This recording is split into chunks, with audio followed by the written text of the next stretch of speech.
Hey, everybody, welcome back to Comerit's What's Up Enterprise podcast, where we explore the latest technology trends across industries with the leading experts from around the globe.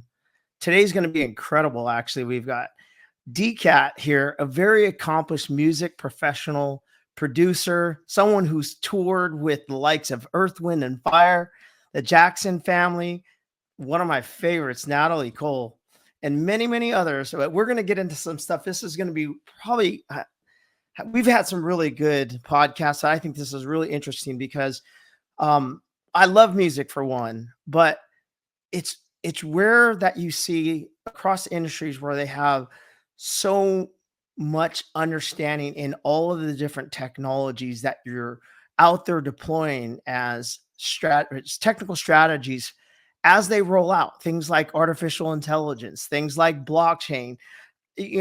Maybe on a regular basis you might run into people that have a background in one or the other, but it's rare to have this deep industry knowledge and then understand the pillars of all the latest and greatest technologies. So today we've got DCat here. I'm going to let him do a little bit of introduction, and then I'm going to ask him some questions. I think some of this stuff is so incredible. But DCat, give us a quick introduction of your background, and then I'm going to dig a little bit deeper in your background. One more thing I want to say. I'm just going to let the people watching realize that this is probably going to go into episode 2 of DCat. I promise you guys are going to love this stuff. Go ahead, DCat. Hey, I'm going to try to keep it simple. Thanks for having me on, Dave, guys. First of all, I got to say, David, when David and I met, we were both like, what the heck? He was cool. He was from Hawaii, throwing the shaka. I was talking tech stuff and music stuff. He was like, dude, how do you know about this site? I just dove into blockchain, and I went so far deep. I like to go backwards. So, so I'm gonna start in the blockchain thing, I was taking so long to get involved that one of my friends sent me like 3 Ethereum, like when it was worth like, maybe it was 2,500 or something. Like he's like, you have to learn everything about this. I must have watched 1,000 videos. I mean, I was all the way down to game theory. So when I came up, I was like, this is all I want to do, So, but as Dave said, I do come from the music business. I was raised in it. I lived with Mary Wells. I met the Womack family and Mary Wells when I was about 12 years old. I was already playing in the church, and the choir was like a really known choir. It's like I was touring by the time I was 13 in London with the great jazz musician Taj Mahal, and playing with Natalie Cole. And I actually worked on the business side with Earth, Wind, and Fire, but I actually have always been part of the P-Funk family. So at that same time, I grew up with George Clinton's son. So between the Womacks and P-Funk, that was my musical legacy. And even with that, when I moved to Europe in like 1989, didn't know nobody out there. I'd moved out to Denmark to marry my wife and be there for a little while. We had a couple of kids, turned on the TV, and Womack had the #1 song in Europe when Janet Jackson had the song "That's the Way Love Goes." So it was just I don't know if it was luck or what it was. So I joined the tour, started jamming with them again, and when I came back, their son was working with Snoop Dogg. So I just jumped in, started working with my brother. Wait, and their son? So yeah, Cecil Womack Sr., his son Cecil Womack Jr. actually goes by Meech Wells, and Meech Wells is a big hip hop, producer. And back in the day, he was working with everybody from Shaq to Snoop to Master P, And I literally just came back and started working with him, which just brought me into another generation. So though I was one of the older, guys, I went from being like the younger guy with all the old school, George Clinton and Bootsy and all them. But then by the time I came back, now I was the Uncle DCat, But when I was in Europe, I got even deeper into technology. So I was one of the first people hard disk recording. So like when they were still using ADATs and tapes and all that, I was already hard disk recording, I think on the Akai 4D. It was just a 4-track digital player, but I had that synced up with SMPTE, and I think I was using Cubase back then and just killing it where everybody else was were on drum machines with a couple of buttons. I already had an 88 key controller, and I was, I had my sounds spread out, and I was engineering. I'm a drummer first. I sing, I play keyboard, so like I've always been drummer. Okay. Music heavily. So that's my quick story about that. No, that's fantastic. I think I'm going to have to pull Scott Campbell, who we recently recorded a podcast. He's one of the reasons I want to talk to you, actually, and we'll get into that in a little bit, but he also was a producer, has a big music background. And I thought this would be a perfect follow on to that podcast, which actually did quite well. In fact, this is probably one of our largest podcasts yet. Had almost 3 million total. I was about to say a couple of million. 3 million now? 2.9 million. 2.9 million. But, I think a lot of that probably has to do with the fact that music is a universal language, right? Regardless of what genre it is a universal language. And, you type music in and then add a little bit of AI, and probably the algorithm picks it up and says, hey, I want to see this. But I have a new goal. I realize, that's a big thing. So let's keep interviewing bigger and bigger people and just see where things go. And, I had this really interesting concept, because oftentimes in our technology, a lot of people think of SAP, the software that I deal with, that is specifically or most often seen in large enterprise, big global organizations, like Coca-Cola or Mercedes-Benz and Porsche and all these big companies, Boeing. Everybody's uses SAP to run their business. And I think what people don't realize is that they have another solution that will even help companies in the entertainment media, in these startups or very strong potential startups. There's opportunities there. But in order to bridge that gap, we as business individuals need to understand, okay, so whereabouts in the music industry or the entertainment media industry would it impact? Where would it have effect? But in order to do that, we have to understand what you guys are up against, what your challenges are, the types of things you deal with on a daily basis. And then we could start to explore where there might be some crossover between the technology that we implement and what you guys need to do in order to produce revenue. I think it boils down to a couple of things, right? So getting music and creativity to produce revenue. But going through that's actually how we started talking. Is there's this huge side of creativity, but also now with blockchain and crypto, there's opportunities to generate all sorts of revenue around different models, pulling all of these different technologies together. So think about blockchain, artificial intelligence, and then there's lots of other stuff out there too. But I know a bit about your background, so I want to hopefully hit across multiple layers. I know you're involved with many, many projects. I'd like to hear about all the things that you're working on. So if I forget one, we'll write it down. We'll do it on the next podcast. Yes, sir. Okay. But yeah, so first of all, you recently picked up your master's in music management. Is that correct? Yeah, in music administration. Yep. Music administration. Yeah. Yep. So what was your goal there? I know you have an interest in education, and you've got this massive background. I think probably if there are young artists out there trying to figure out how to do this, you'd be a great person to talk to, I'm sure. Though I was, pretty much successful in the eyes of like musicians, right? Because I consider myself a musician first. So being able to travel the world, to make money, to buy my house as a musician, and working with all these legendary artists, that was great. So I was never trying to, get a record deal or things like that. I was just always in with a very high caliber. And even one of the things that got me into technology was, I remember I was in the Bahamas recording at the same studio where Bob Marley recorded and all that. I'm gonna drop the names and make it fun. Of course. That's what I want you to do. Not in a bragging way, but just, of course. Funny, it was actually, I got in so much trouble because a new drum machine had just came out. And the Womac's like, man, you don't know this drum machine? I was like, dude, this is new. It's dope. I know the sounds. I knew a little bit about it, but no, they needed me to program it to get it cracking right away.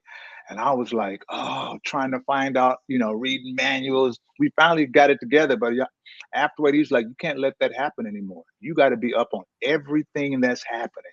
And from there, like, I know every drum machine, every bit of technology. I've been going to NAMM for 30 years, just really heavily getting into tech as I was still understanding that, hey, music isn't always going to have the foreground, right? Sometimes it's in the background. So, when, I was speaking to a guy he's actually, have taken, companies, public, he did so much, Orange County type of dude, really cool. Mike, shout out to Mike. But like Mike was like, he was so upset when things switched over from analog to digital, right? Including CDs, even digital CDs. We used to make so much money, right? You were thinking, $10 a CD, what I'm saying, $20 for just, some little, package item. And streaming cut all that out, especially when it first started, right? But when he tried to say that in today's time, right after I just got my master's degree and everything, I was like, bro, streaming has like surpassed that like 100 times now, whereas the artist, was getting 10% of the retail selling price, right? So that was $1 on a record, which compared to today, that's horrible. I mean, that's actually great compared to the horrible, amounts that they get from like streaming services, Really? right? So though I work on the corporate side and I'm an artist producer, I look at the cost that it takes to deal with all this technology. And I'm not against the big corporations at all, right? I have Sony distribution and that's great. But if I had a record deal, I would maybe be getting 10% plus controlling the other 5% that the producer gets, right? That's 15%. Whereas having my own label, I get 80%. So it's an 80-20 deal, right? And then from that 80%, I can do deals with artists where I can split that with them and give them, 40% if I wanted to, or give them at least 25. And then we got some extra money for marketing and doing things, and then comes in blockchain where I was like, wait a minute, NFTs is pure proof of ownership, right? Though everybody thought it was just pictures and, art, but it's so much more than that when you think about ownership, proof of ownership, things you can do with the actual art part could just be like a pass, like a backstage pass or some special, ticket or reward system. So when I started really understanding that part, I was like, artists need to know that. And so while I was going back to school, it wasn't to get a job. I'd actually dropped out of school. Learning. I dropped out of school in 11th grade, knowing what I wanted to do. Like I said, I was already traveling, and like, maybe you can't totally tell, but I stutter too, right? So when I was in school, I stuttered so bad. I just got off tour and the principal had me come and speak to the whole school, and I was stuttering like a little kid. Man, I dropped out the next day, I think. But wow. No, I didn't know that. I did not know that. Full circle, bro. I'm actually at that same high school now where I just help teach as an artist teacher, and I have a program where I can build a studio there right in the heart of LA now.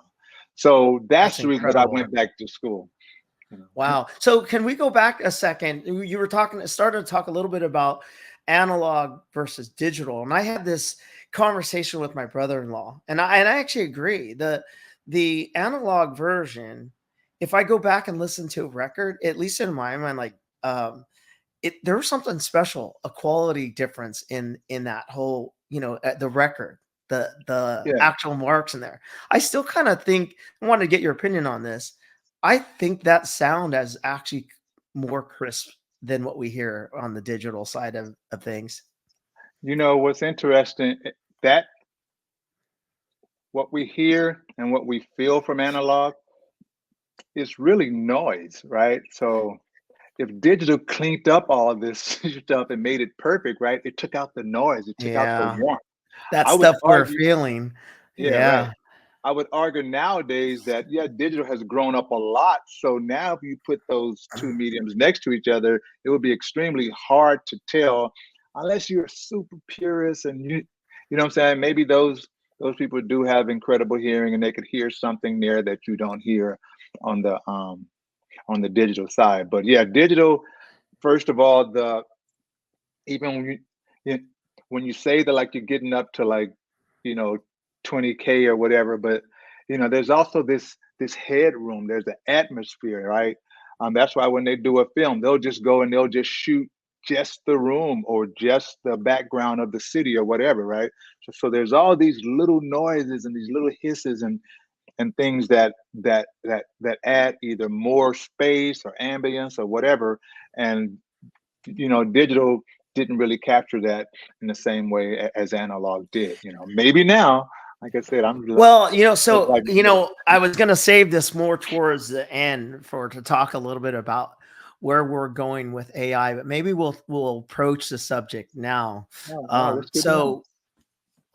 Actually, so I think right about the time you had sent me something that you had created on some musical pieces using AI, and I was just kind of dabbling with it, and it's fascinating. Don't get me wrong. I think the top two, Suno and Udio, I think is probably the top two. Yeah, that's a good one. Yeah, absolutely.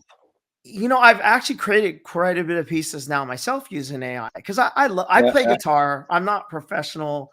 I have done some recordings. I've done some stage work. You probably don't know that, but I actually have performed on stage with a band. No. Oh, I'll tell you another one after this, but I'd love to create, but when you're creating music, you get a little bit of you get blocks like, okay, how do I put this into a concept? And, you sent me that AI file and I thought, wow, this is kind of amazing. And, I have been now creating some stuff, but I will say there is something very digital and very lifeless, even though it's very good, DCat. I love this stuff because I can create songs, but I honestly, this is my own opinion. I'd love to hear yours. I believe even though AI is getting better and it's getting less detectable in terms of like, is that human or not? I believe this will actually cause more of an interest in the human performer. Live events. I honestly think AI will absolutely revolutionize live performances, including DJs for that. Even though DJs are spinning with those electronics, I really just believe after playing with it, and it's going to get better. But man, there is something to be said about someone, a human being that has raw talent on the drums and singing. So I do love it. I think it's a good thing. Yeah, I think we'll get a chance to talk more about AI and music. There you go. So so I mean, that's one of the things that's on my my bucket list too, is to come and watch you perform on your drums. So that we'll have to make that happen. Dave, you've hit on so many things too, because so many artists, and especially when it comes to drawing and different types of artists are like extremely intimidated and just hate AI in some ways, right? Whereas I see it as having like a genius friend with you. Like you said, if you got writer's block and you need, I agree, something just to type in what you have and say, hey, give me a metaphor that goes with this, but it's got to rhyme with that.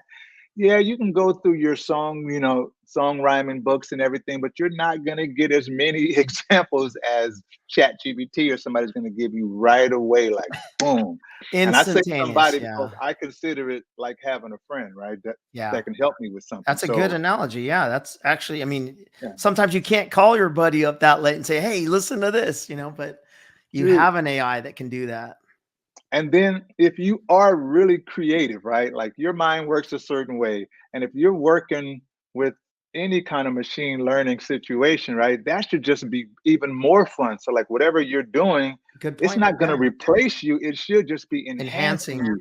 Things that take hours and hours. I mean, why? Yeah, there's an art to like how long that it takes, but I would much rather be able to like, mix the song in one day or 1 hour compared Right. to staying on a song for 10 days, So like there's like, different ways of looking at it. I know that some things, seem like there's like different parts of the industry and, not just entertainment, but, you know, um, even in the working class, people are gonna maybe be replaced by some things that like AI can do, but it's also gonna create a ton of jobs, right? Which could actually put you back out. Like if you like being out in nature and jogging and doing all this great fun stuff, if you have an AI robot that can do Yeah. half of your work at home, now you're back out in nature Doing doing stuff. healthy Yeah. stuff, right? Good So point. I Yeah. see it. I mean, I'm a very positive person, but I try to keep it in its place where, okay,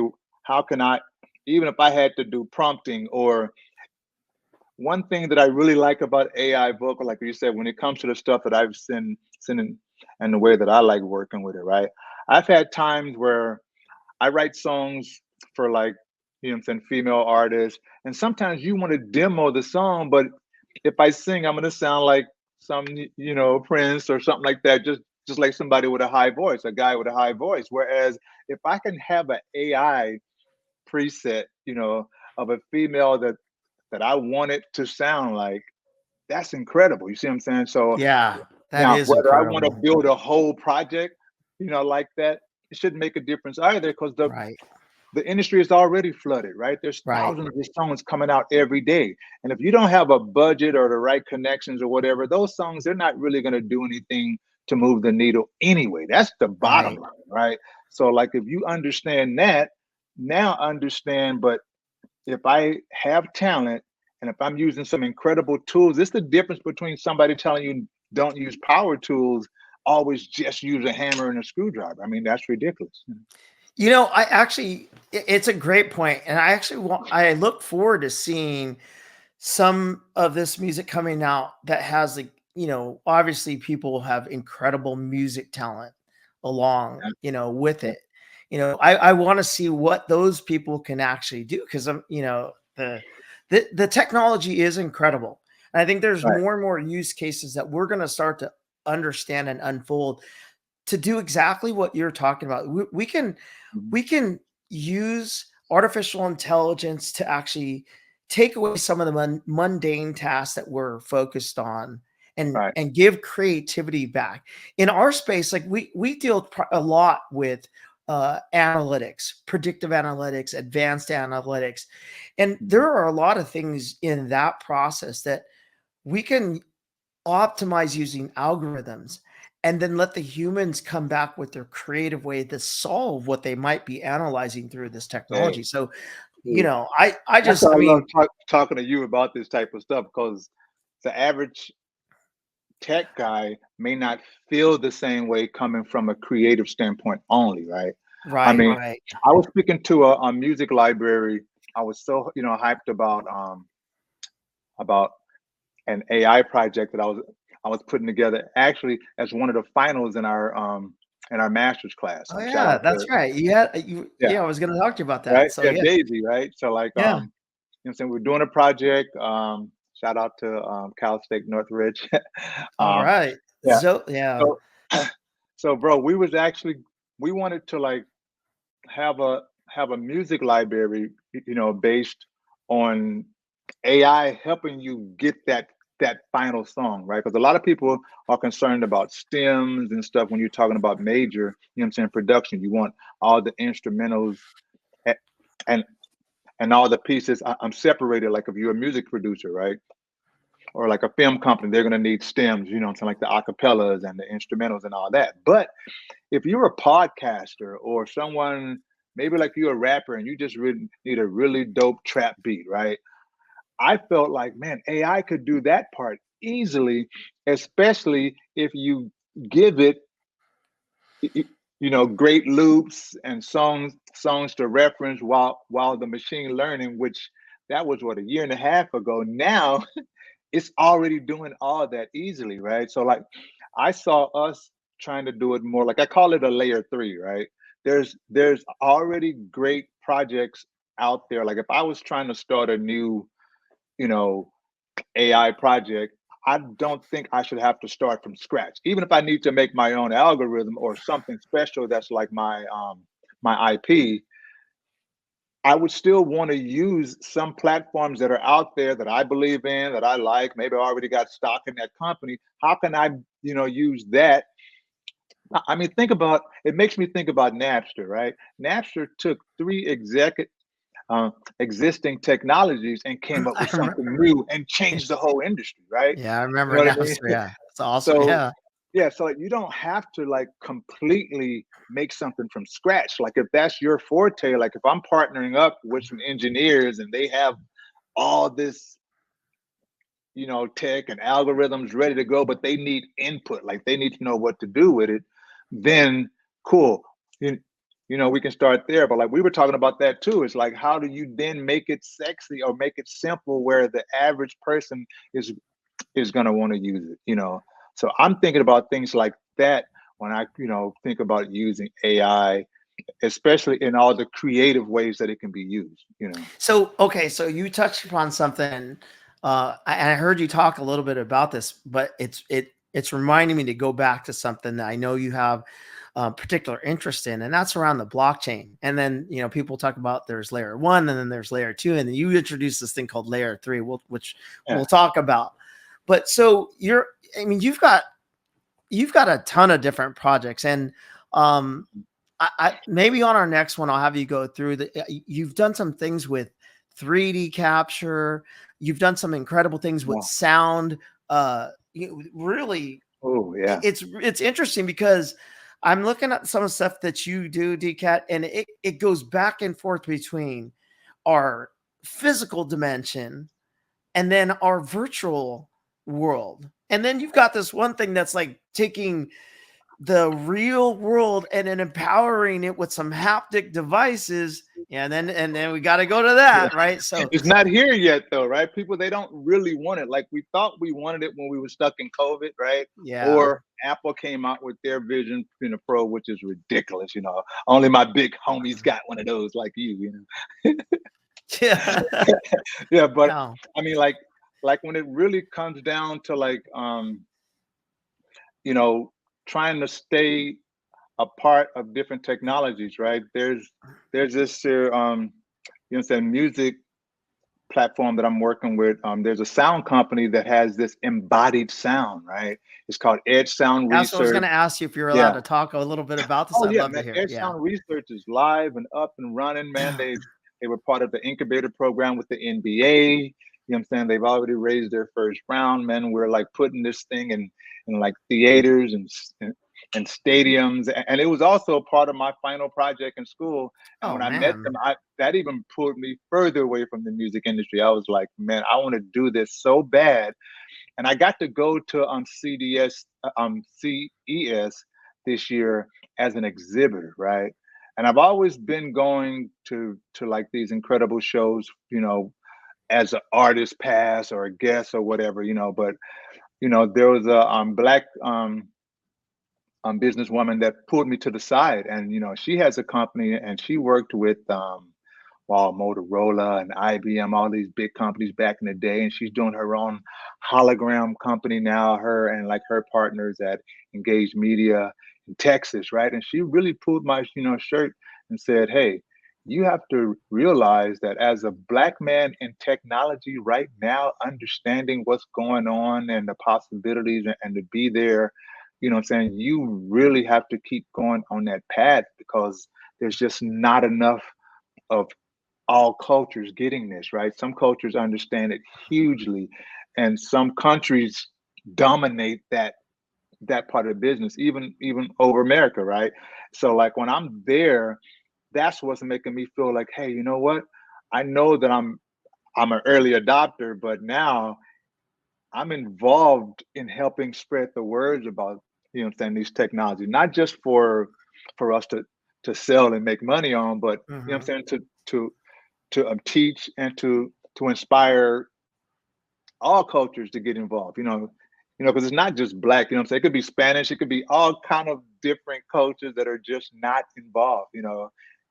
And I think it's important because everybody brings something new to it, And that's what's going to make it exciting, and it's going to make it more. I think it's going to bring it to the masses faster if we can get more cultures involved, right? Because not that many people are really using blockchain and AI even. I mean, no, I think millions of people got involved in like AI within weeks, right? But it's still but not I understand. It's like it's important for different cultures and different backgrounds and different perspective to learn and be educated on what's going on. In fact, part of the reason I put this podcast together was really to give a different perspective on most of my day. I literally get to look at technologies that's changing the world. It's really interesting. However, this is what's really wild. I could actually bring up the industry that I'm in is basically business software, but specifically a large part of it has been around a company called SAP. But I could bet if I bring up SAP, well, now people know it from the stadium and maybe a few other things. We have, the SAP stadium here in San Jose in the Bay Area. But prior to that, like I could get on a plane. So someone would ask me, hey, what do you do for a living? And I'd say, well, I help customize solutions and help people through their data and analytics into SAP. And they're like, what's SAP? And it's true. It's like there's a gap, because if you go through your daily life and just focus on what you do for a living, not you or other people. My brother's an electrician. My sister's a mortgage broker. I've got people in all different industries. But unless someone like you or I bring up, hey, do you know what's going on here with blockchain and cryptocurrency or artificial intelligence? They would probably never have heard about it. And in fact, the other day, I'll tell you this real quick story. There were two gentlemen sitting across from me at the emergency room, young guys. And, I had to be let in. My mother, unfortunately, she was having some health problems and she was in the ER, and I was sitting there. My wife was in there visiting, and there's two very young gentlemen sitting across from me. And out of curiosity, out of nowhere, I said, hey, I just want to ask you guys, how is artificial intelligence or AI impacting your lives?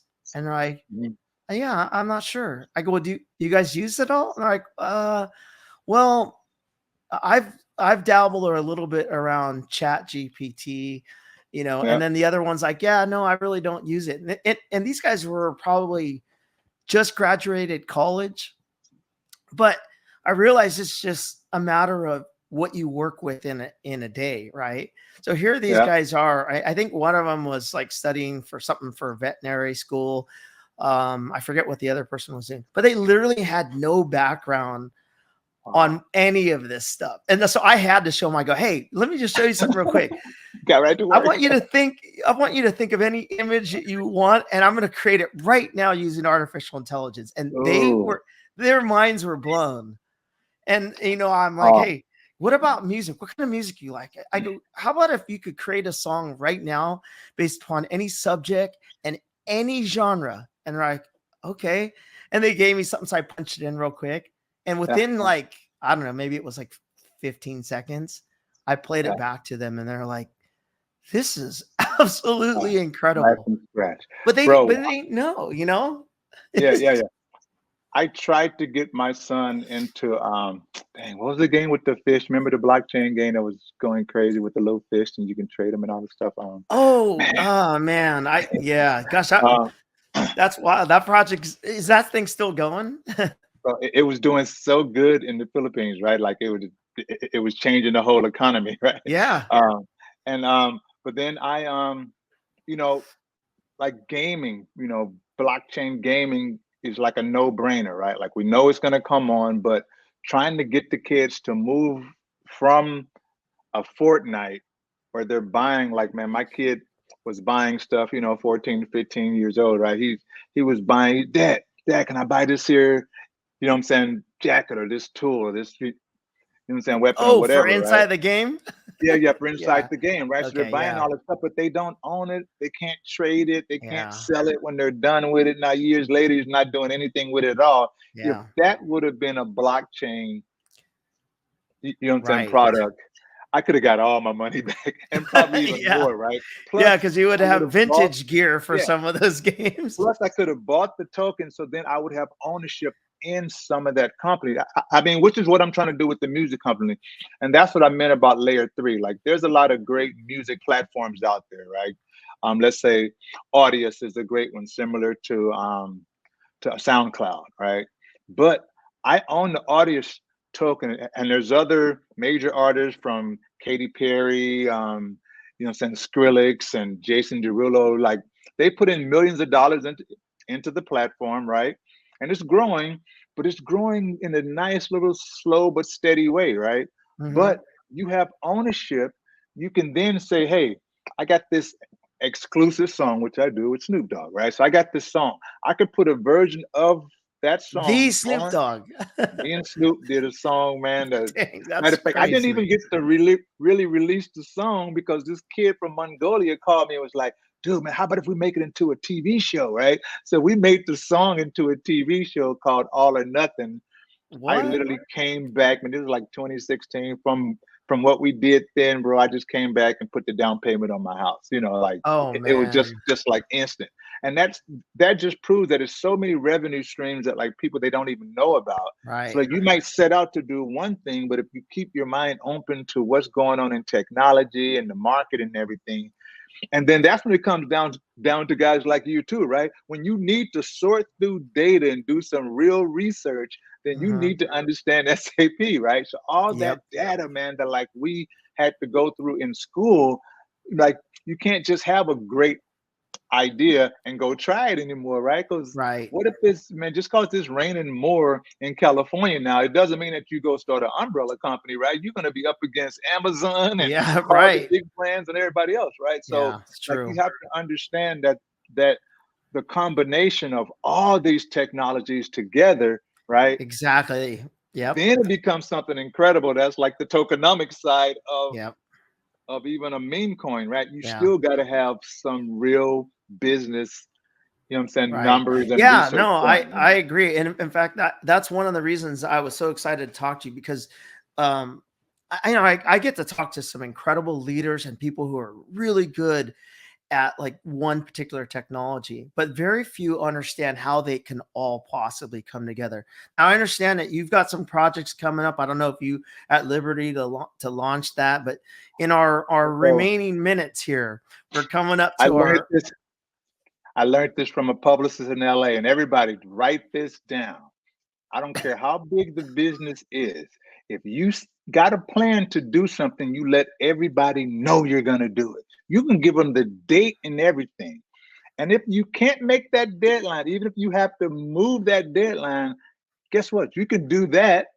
And but you can't go back. So if I don't tell you what I'm working on now, then I wait to the last minute, then I'm gonna lose this opportunity. So yeah, I like, you know, mentioning if it's something solid and ready to go, not just an idea, right? But I have a crypto project. Matter of fact, I was ready before the crash, before Sam Bankman-Fried and all that crap happened. Like right, right. we were so ready, right? I was ready to do a project called DCat Metaverse, right? And I spent $5,000 on the website, man. I did all this stuff. The NFTs were ready. They had the music with them. I was making it in every program you can think of. I had my young guys that were dope graphic guys. They were doing graphics for me. I was using Fiverr. I was making my own. I mean, just full on. And then the market kind of crashed, Yeah. right? And whereas the people that just jumped out, I don't mean the ones that got, you know what I'm saying, ripped off, but the ones that were so scared because it was going down so low, right? I didn't come all the way out, right? I literally just bought stuff cheaper and then it went back up. So now I'm like Yeah. even more ready, right? So my latest project is called Soul Jam, right?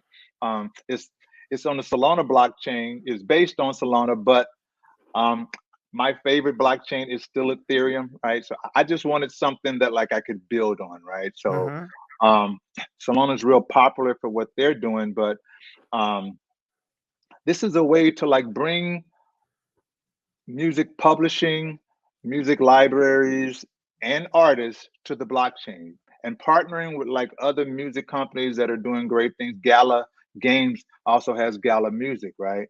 And I mean, like a lot of the celebrities that started off doing the NFT game, I wish they would have learned a little more too. So instead of it being a money grab and them making millions off of one thing and people thinking they could hold it and make money, later, that's not what it's about. Those same artists could have gave a person a lifetime pass to come to their shows. You know what I'm saying? If I spend $1,000 on your NFT, I should be able to get something special from that artist that I'm a huge fan of, right? So like I want to bring real world, assets and utility to the blockchain, and then but have that token economy be just like, man, you remember I got 5 kids, right? I used to go to Chuck E. Cheese all the I time, love Chuck man. E. Cheese. And as Yeah. soon as you walked in Chuck E. Cheese, the only way you're gonna play any games, what did You you got to have to pick do? up tokens.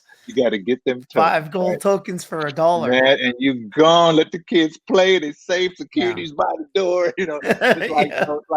like that's the way that I want to treat the blockchain, both educating people on how to use it. It is getting easier now, right? You don't have to have all the wallet codes and all that stuff. A lot of things are getting, much simpler. But like I can force you to buy my token if you're gonna come and pay me, $50 an hour for my studio. I'll say, hey, you can have my studio all day for $200, right? Just buy this token. Now, I'm not promising them that they're gonna make money on it, but you're paying me in my own, Chuck E. Cheese, Chuck, coin, right? yeah. And Yeah, then I casino can now tokens. Yeah, now I decide how understand to that use concept. those tokens. Same thing, whether it's an NFT, whether it's a token, whether it's a trading card, that Mhm. should be the bottom line concept. Also, maybe it's a contract because the blockchain is actually, immutable, right? Like this Mhm. can't be changed. It's 100% proof that this is mine. And it's not just a picture, it's the actual physical thing. And Right. so that's what I want to do with like my projects. So I'm trying to bring everything under one umbrella, right? So everything that I do, music, art, technology, is the concept. And speaking of that, my youngest son is named Matt, right? So music, art, technology, Matt. So I said, son, can I use one picture of you to put into not Chat GBT, but like one of the photo making, generator, right? So I made these cat people and it was based on my son. But then I said, okay, can you make me a Asian version? Can you make me a black, can you make a female version? I made all these here characters, right? That had a little siblings of my kid, right? And That's cool. that was a project that like, because when my other kids were young, like, what I'm saying, they used to dance and sing and do all the stuff, right? So we had a group.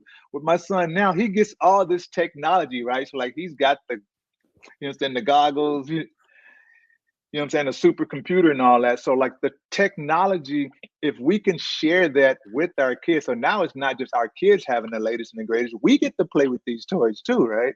Yep. So I think that's what's gonna help everybody get on board with it in the future. All right, so that's Soul Jam.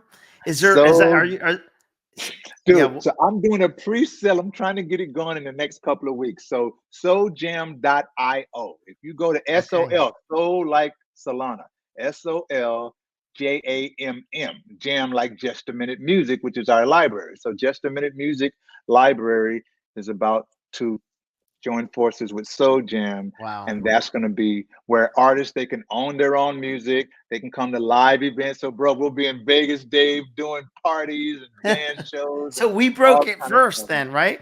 The Comerit Yep, podcast broke the news first. absolutely. That's Hey, amazing.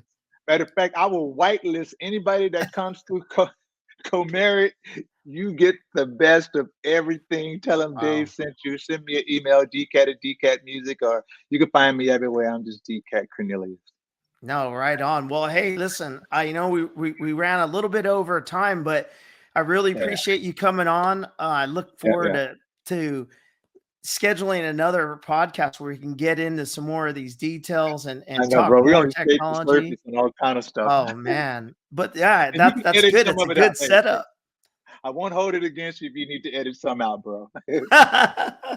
No. This was good. I mean, the thing is I'm pretty sure if I'd have let my questions loose, we'd be here for another hour for sure, easily. So I'm Absolutely. just going to schedule another time to get you back on and talk a little bit more.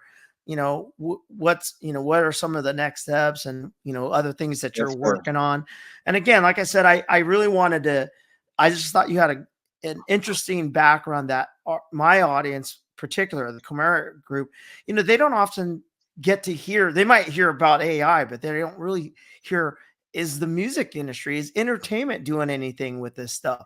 And I thought this was a perfect launch for that, to get that going. I got to get my buddy Scott on with you. Oh, Talk dude, let's about do that it. project. Yeah, we'll do that. Anytime. I'm at your disposal. I love everything you do, man. Your own projects are all incredible. Your team, everybody who I've met, just incredible. So I shout out to you and your whole team and your All right. family too. Hey, thanks, All brother. right. We'll see you All right, again. peace. All All right. right. Bye.